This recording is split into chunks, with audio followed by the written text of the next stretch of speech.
This is New West Room Tour Take 2. Hello, my name is Nina and welcome to my channel Neeintje, and in today's video I shall be giving a room tour of my lovely studio in Amsterdam. I don't have a script for this video because my life has been a series of moving, boxes, painting things, renovating. This studio is the longest that I've ever lived in one place. I've lived in this studio for 1 year and 3 months. And on this Friday, I shall be moving because I got into official student housing.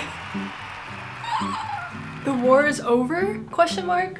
Basically, this upcoming Friday, it's currently Tuesday, I will be moving to my new student room, which I have been currently renovating. We just put in the floor last night. The reason why I had to move was because my current housing provider told everyone that you need to get out of the building because I want to renovate the building and make it into luxury studio apartments. It was really lucky actually that I got official student housing because I had 2 years 3 months on the official list, and most people start getting an official room around 2 years 5 months. Let's just not think about what would have happened if I did not get an official student room. But anyways, I digress. I really love this place, and I know I said this in my last room tour in Amsterdam, but this place is far nicer. There's actual nice floors in this place, and it's only 10 minutes to Kinkerstraat, which is the main shopping street of West. And so because of that, I obviously would not want to move if I did not have to move, because I really like West. West is really cozy and I think my favorite neighborhood of Amsterdam. Some logistical information about this room, if you're wondering how much per month it is. Officially, this apartment complex is social housing, but it is run or overseen by a private housing landlord. So I did not get this on the Amsterdam official social housing website. I got very lucky. And I would like to preface that when I say this price of the rent, because if you're moving to Amsterdam, unless you get crazy lucky or you know somebody, I would not say this is a realistic price to pay. So just temper your expectations, especially if you're moving here for school. I would say factor in about 800 euros per month at least for your rent. I pay 564 euros and 8 cents, and with housing allowance this place falls at 355 and 8 cents per month.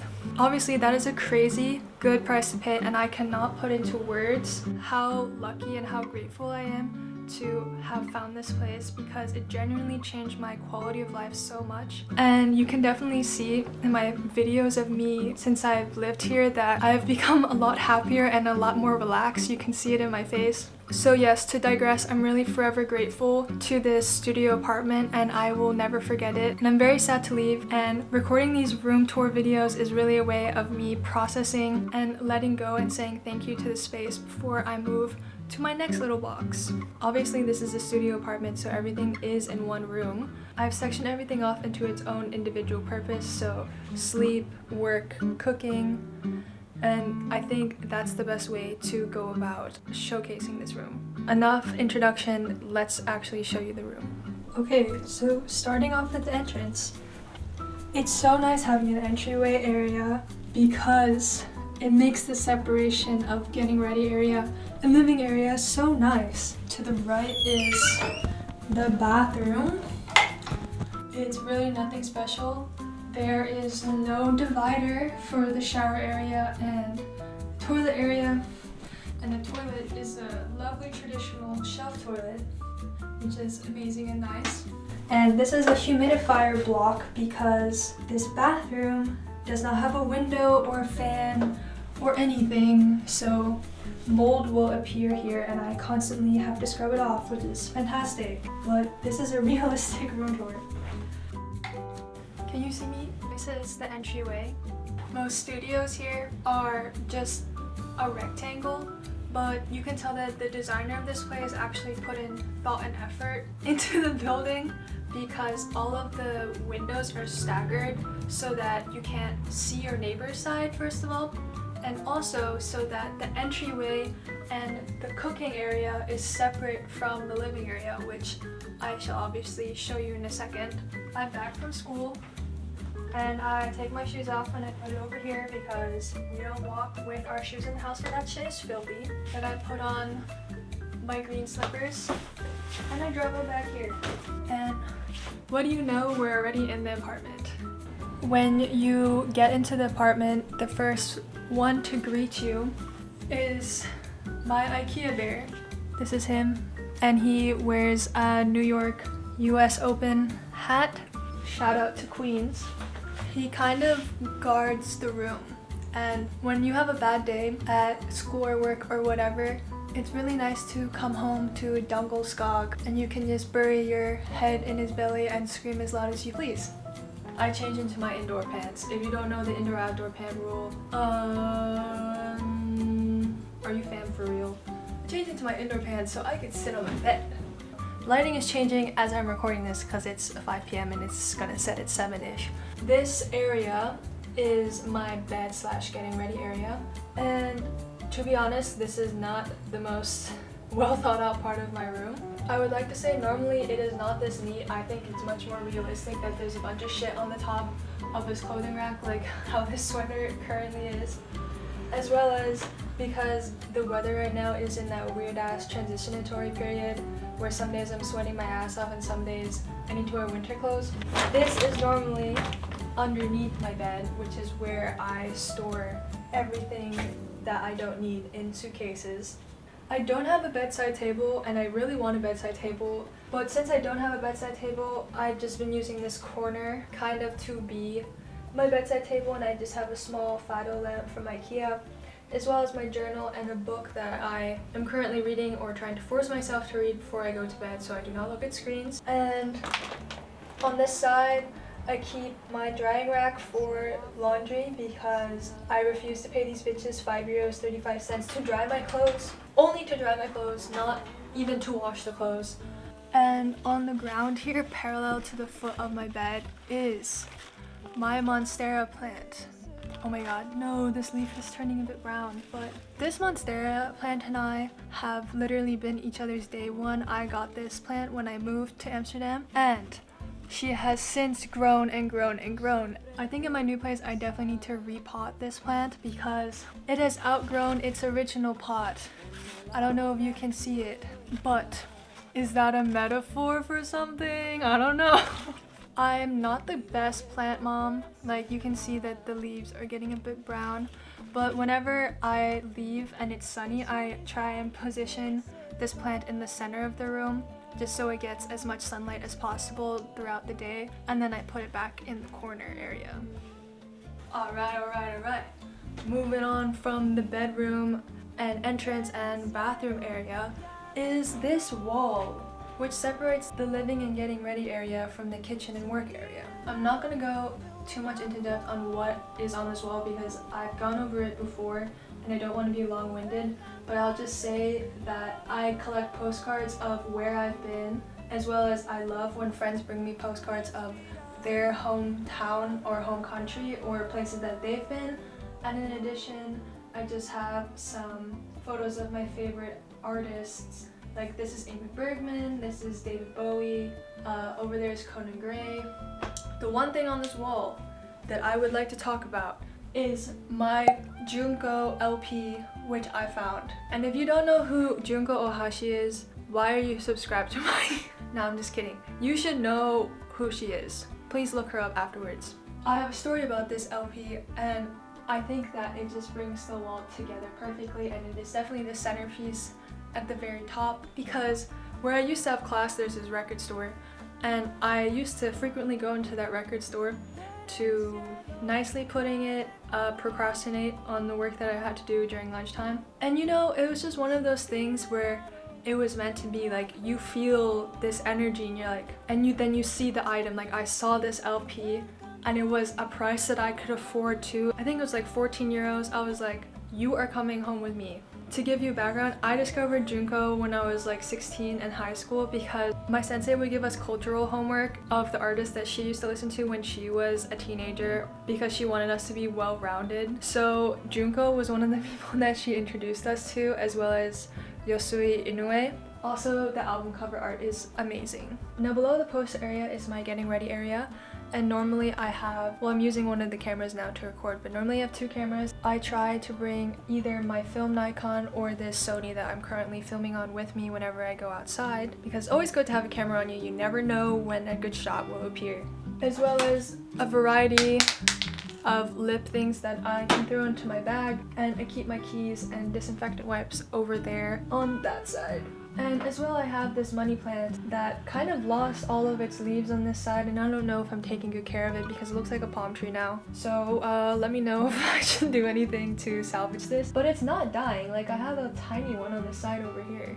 I don't know what it's doing, but let's move on to the work area. This is my little reading nook area. Even though it's right next to the desk, like you can literally see the desk in this shot, I do count this space as a separate area to my work area. So I usually eat my breakfast in this chair and have like my morning coffee, do my Duolingo and stuff like that. And also, this chair to me signifies reading. Let me break it down for you in how I divide the space. So the desk over here in my mind is more for heavy-duty editing and statistical work, whereas this chair counts more as for reading because I have lots of papers to read for my classwork, as well as reading for fun. I'm currently reading this sticky ass book, The Count of Monte Cristo. Even though they're right next to each other, obviously, I think switching where you sit or where you work from when you switch from different tasks is very useful in dividing up the work in your brain, and I found this trick to work very well for me. Really gets me in the mindset that I need to do the opposite type of work. Depending on the sun in the morning, I rotate this chair like more like so I can get as much vitamin D as possible. And also, I wanted to show you all of this stuff that I keep next to this area. So I have this lamp, and this lamp makes this reading nook extra cozy once it gets dark. Below it, I have this plate, which I use as a catch-all. I think it was a gift. I don't remember if it was for my birthday or for Christmas, but I use it to keep the jewelry that I'm not currently wearing. Also kept one of my textbooks here because this was my favorite class of second semester first year. I don't know if you care, but it was the philosophy of science, and the class basically was a history class mixed in with teaching us about the main people of the Enlightenment and how do we know what is truth, as well as what is the best way to gain knowledge. And basically the class said, and the whole point of it was to show us that so far the scientific method is the best way for humans to gain new knowledge. And I am in social sciences, so obviously I agree with that.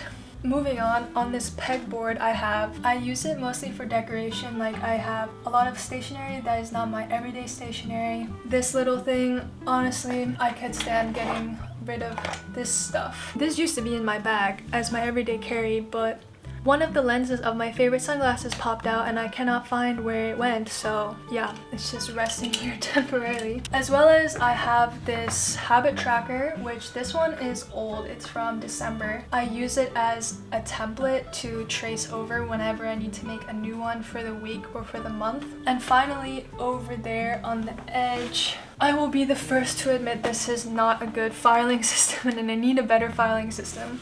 I have the folder which I use for everyday stuff at school. It just has one packet of whichever thing I'm working on at the moment. Oh my god, how fun, look at this. It's the chart of which statistical test to run on SPSS based off your variables. Things from museums, and also every sticker slash postcard slash birthday card that anyone has sent me in the time that I've lived here. Like, here's some of my stickers. The In-N-Out 75th anniversary, Daiso stickers, Christmas card, the list goes on and on. So yeah, I think that is it. I think that is it for this reading nook area. Let's move on to my desk area. If you stand up from the reading chair, I wanted to introduce the posters that I have above my desk before I talk about my desk area, because I really like them and I think that these posters represent me and the things that I like.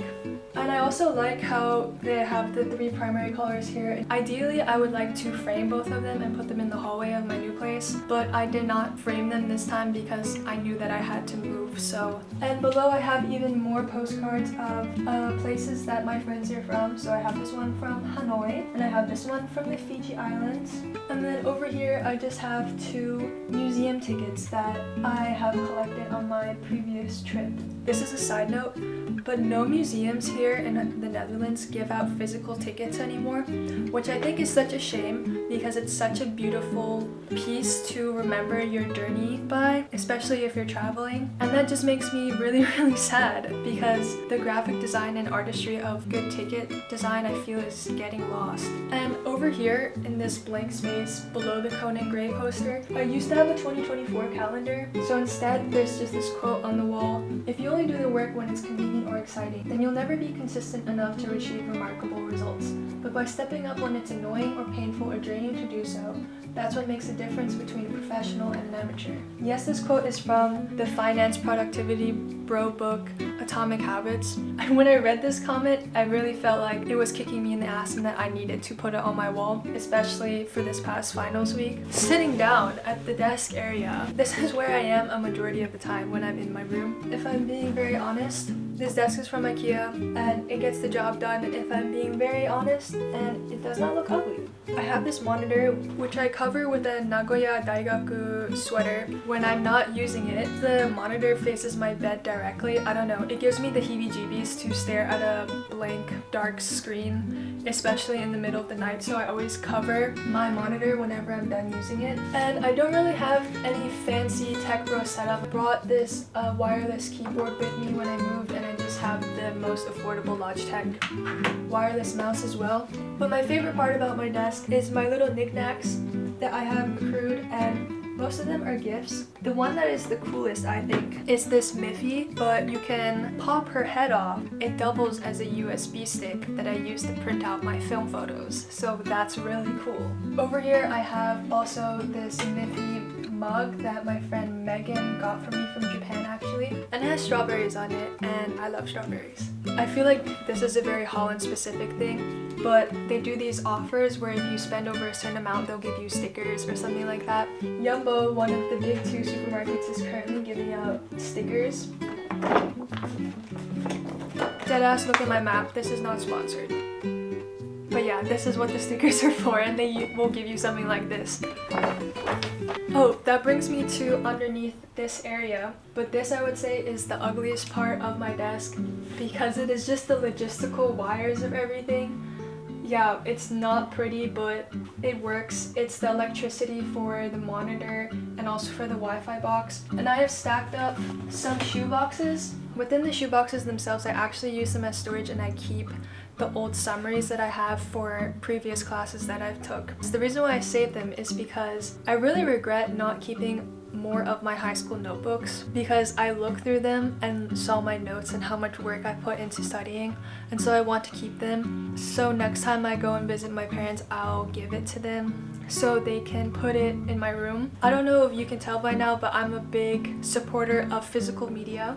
I have this soft shell moleskin, which is my journal, and then I also have this sketchbook, which I use actually more often than not, like not as a sketchbook, but actually to like do my daily tasks in it. I feel like it's less pressure for some reason. It's just some mental trick that if I write it in a sketchbook instead of a workbook, then it's more relaxed. Moving on to the left side of my desk, I've scooched over the camera a little bit so you can see, but I think a big theme of this room is that pieces need to be multifunctional in the studio space and also transition you from one space to another, and this yellow trolley I think does the trick between my workspace and the kitchen space. So the top part is just personal hygiene stuff, like this is my makeup, and then the bottom 2 still act as storage for filming supplies and art supplies and stuff like that. And finally, let's move to the kitchen. Can you see me? This is my balcony, and I nearly forgot about my balcony because I never use it. It's more of a smoker's balcony, and also It's on a very, very busy street. If I were to sit out here, for example, I would just be inhaling car fumes. I made a joke to my friends in the last place that I lived that if I ever found a place with a balcony, because it's so rare and a luxury, that I would start smoking just to look like a European who smokes on the balcony. But I actually never started smoking. Now let's go back inside. The windows I have are actually quite noise canceling. Like you can still hear the street obviously when I close this window, but less so.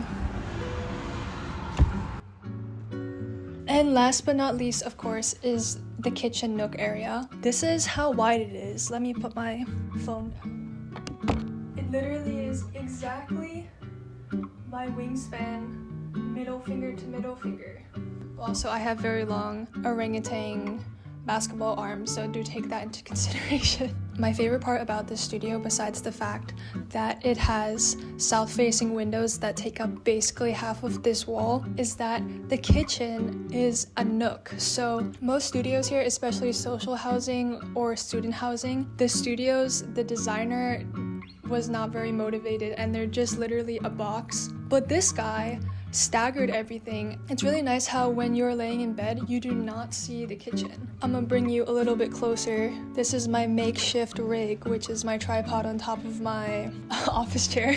I really love this kitchen, even though it doesn't come with a stove. I've never had anything better than a hot plate since living here. One thing that this study has taught me is that it takes a lot of hard work to have something better than a hot plate in your kitchen. Never give up, never what. Anyways, what's amazing about this little kitchen nook is the amount of counter space there is, because I keep all my dishes over here, and then I have a separate cooking station over here, as well as I have a lot of storage underneath here on both sides. On this side, I keep cleaning supplies, and on this side, I keep all the boxes that I need for the lamps and for the monitor. So that's really nice. But I don't know what I'm gonna do with all of the stuff in the new place because there's no storage there.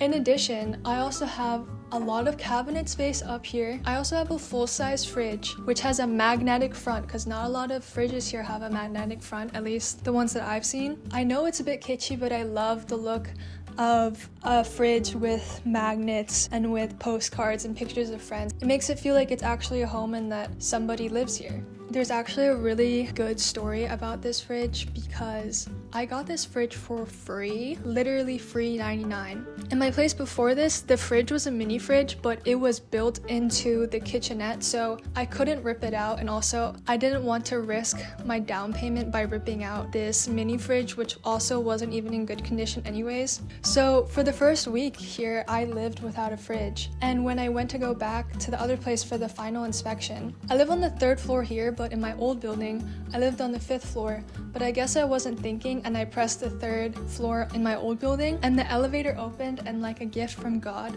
literally this fridge was just sitting in the hallway. And at first I was like, no, it's too good to be true, because who would just leave a perfectly good fridge? But sort of the unsaid rule of all of the buildings that I've lived in is that if you leave it in the hallway, it's sort of up to everyone. I plugged it into a socket in the hallway that's just used for vacuuming, or I don't know, and the fridge worked. So I found a fridge, but then I didn't know how to transport it because no one here has a car. I was like, how can I transport this fridge? Because a fridge is like 300 euros, so I can't give this up. And at first I thought about Ubering it, but then I remembered that there was one Dutch kid in my class and he actually lived in Amsterdam, his family, and they had a car. So it was really funny because I was moving from a really rundown building and his family is quite wealthy, and we moved the fridge in a Tesla. So yeah, this fridge, and I'm really sad to leave it behind, but it's not gonna fit in my new place. So I also don't know where I'm gonna get a fridge for my next place, but I guess it's all gonna work out and I'll figure it out somehow. Anyways, moving on from the fridge. In addition to using the top of my fridge as storage for like the things I reach for most, I don't really put in the cabinet because it's just a waste of time. Like I have coffee, rice, as well as the cleaning spray for the induction stove. This kitchenette area does not have a light on the top, but that's not really a big issue because I have this €2 lamp that I got from Ikea. Finally, other thing that I keep in this drawer, which is kind of a running joke with myself at this point. It's kind of a depressing and wry joke. Basically, I wanted to count how many instant coffee cans I could finish before I would inevitably be forced to move again. So I haven't counted them yet. I've been waiting for this video to do so actually. So let's count them right now. I don't know if I should count this one because it's halfway done. So this is half. The grand total is 18.5 instant coffee cans before I had to move again. And here we are back at the beginning where we started the room tour. That is it, I think. I think I've managed to cover everything in this room. If you watched to the end, thank you so much from the bottom of my heart. I hope you found this video either relaxing or somewhat informative if you're planning on either studying in Amsterdam or moving here for work.